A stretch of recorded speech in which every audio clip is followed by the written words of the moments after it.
In the quiet corridors of a Polish convent in the early 20th century, a young nun began recording words that would later challenge the conscience of millions. Her name was Saint Faustina Kowalska. What she wrote was not theology in the academic sense, nor moral theory. It was observation, raw, spiritual, and unsettling. Through her diary, she revealed that some of the gravest wounds inflicted on the soul do not come from dramatic crimes, but from ordinary words spoken without thought. This is not a story about scandal, it is a revelation about daily life. According to Saint Faustina, divine mercy is not offended only by major sins. It is wounded quietly, repeatedly, through speech that seems harmless, habitual, even socially acceptable.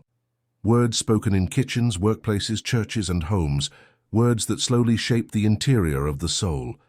She wrote with surprising clarity that speech carries spiritual weight. In one passage, she notes that Jesus made her understand how much damage careless words cause, especially when they diminish love or truth. "I saw how painful it is for the Lord when souls misuse the gift of speech," she records, describing words as instruments that can either glorify God or obscure Him. Faustina's revelations challenge a modern assumption that sin must always feel heavy or dramatic. According to what she experienced, the opposite is often true. The most dangerous sins are those we no longer notice. She observed that daily speech forms habits, and habits form the soul. A person who frequently speaks with impatience, irony, bitterness, or hidden malice may still consider themselves devout. They may pray, they may attend Mass, yet their words quietly contradict the mercy they profess to believe in. In the diary, Faustina records Jesus warning her that many souls offend divine mercy, not through hatred of God, but through a lack of reverence in ordinary expression. Speech that humiliates others, speech that spreads negativity, speech that disguises judgment as humor, speech that excuses cruelty as honesty. What makes these sins so dangerous is not their intensity, but their frequency. She writes that Jesus once allowed her to feel the interior state of souls who speak carelessly. What she perceived was not malice, but hardness, a dulling of compassion, a gradual erosion of sensitivity to grace. Words, when detached from love, slowly reshape the heart. This revelation is uncomfortable because it removes distance. It does not speak about other people, it speaks about us. Saint Faustina's diary repeatedly emphasizes that divine mercy desires trust, humility, and gentleness, not only in prayer, but in speech. She notes that words spoken without charity close the soul to grace, even when outward religious practices continue uninterrupted.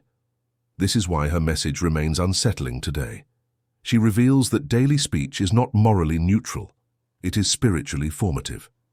And according to what Jesus revealed to her, there are 5 common patterns of speech, so ordinary they are rarely confessed, that quietly offend divine mercy and distance the soul from interior peace. The first pattern Saint Faustina identified is so common that most people no longer recognize it as a sin at all: speech marked by complaint and habitual negativity. In her diary, she records how Jesus made her understand that constant complaining wounds the soul because it rejects trust, not loudly, not defiantly, but persistently. She observed that many devout souls speak about God with reverence in prayer, yet speak about life with bitterness in daily conversation. Words filled with dissatisfaction, murmuring, and subtle resentment become the soundtrack of their days. According to Faustina, this form of speech quietly contradicts divine mercy because it denies the goodness of God's providence. In one passage, she notes that Jesus is pained not by honest suffering expressed with humility, but by a spirit that feeds itself through complaint. "The soul that complains closes itself to grace," she writes, describing how repeated negativity hardens the heart and makes it resistant to consolation. The danger is not a single lament, but a habit of speech that trains the soul to see everything through distrust. The second sin she reveals is speech that diminishes others through judgment, disguised as observation. Faustina records moments when Jesus allowed her to perceive how words spoken about others, especially in their absence, carry real spiritual consequences. What we now call commentary or venting she understood as a subtle form of injustice. She writes that Jesus once corrected her interiorly for a thoughtless remark, even though it was true in content. The problem was not truth, but intention. Words spoken without love, even when factually accurate, can still offend divine mercy. Truth must be clothed in charity, she notes, revealing that speech lacking compassion becomes an instrument of pride. The third sin in daily speech, according to Faustina, is irony and mockery that wounds dignity. She observed that humor, when detached from love, becomes cruelty disguised as wit. Sarcasm, teasing, and ridicule may seem harmless, but they chip away at the soul's reverence for others. In the diary, she describes Jesus teaching her that every human person bears his image, and speech that humiliates, even playfully, fails to recognize that sacredness.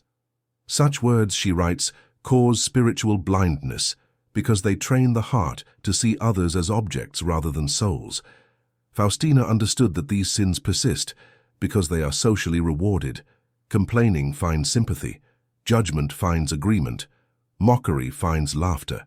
Yet divine mercy is not shaped by social norms, it is shaped by love. What unites these first three sins of speech is subtlety.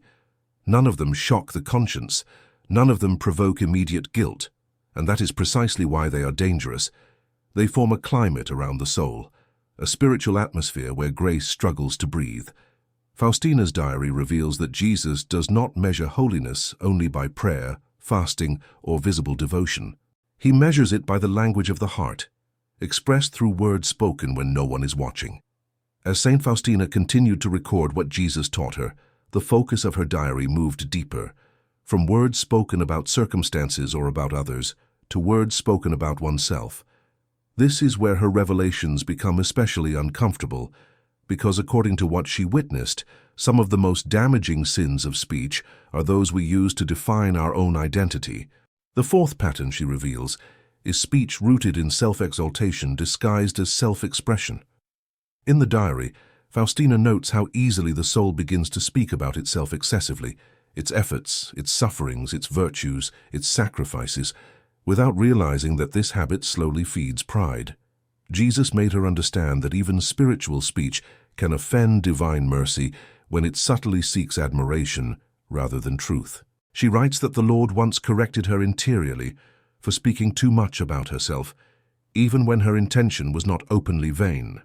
The problem was not dishonesty, but focus.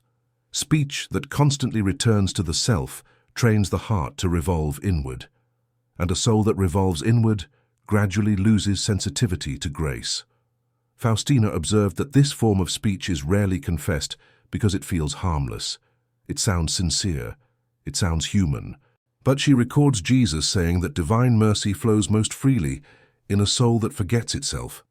Words that constantly draw attention to personal merit, personal suffering, or personal insight quietly replace trust with self-reliance. Then comes the fifth and final sin of daily speech, she reveals, one that few people consider sinful at all: words spoken without interior restraint. Faustina writes about the importance of silence, not as absence of speech, but as purity of speech.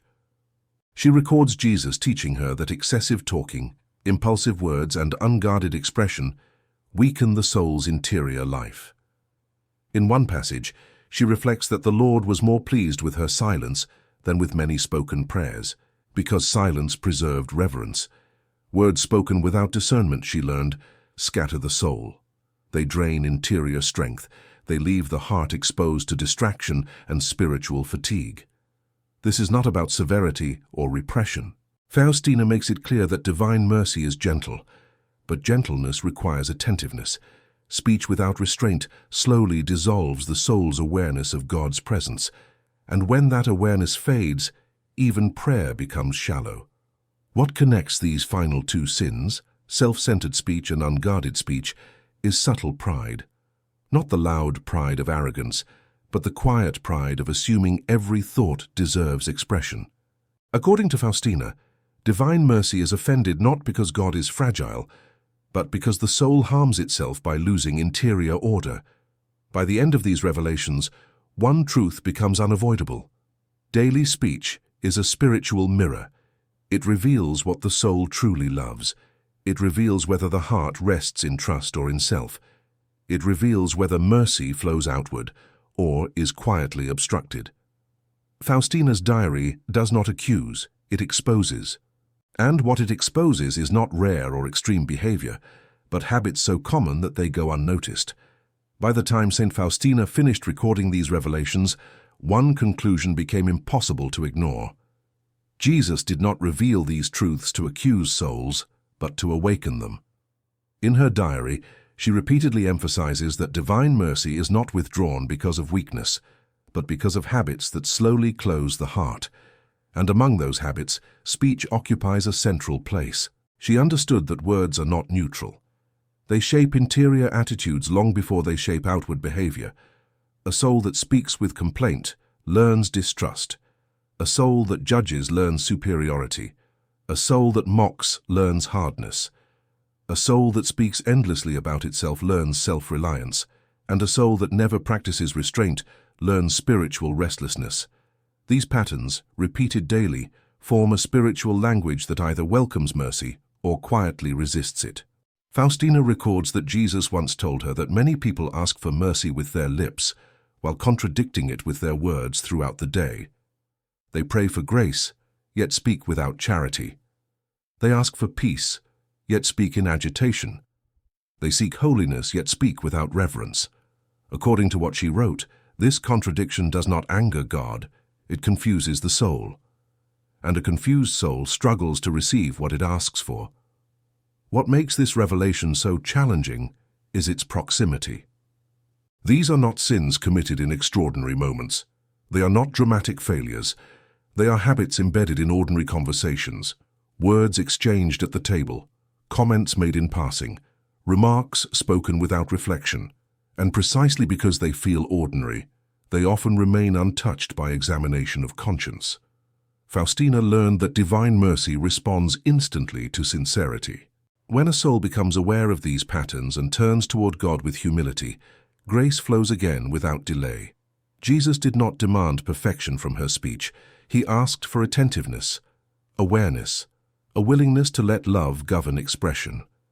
In one of her reflections, she writes that the Lord taught her to pause before speaking, to ask interiorly whether her words would build or diminish, heal or wound, draw closer or push away.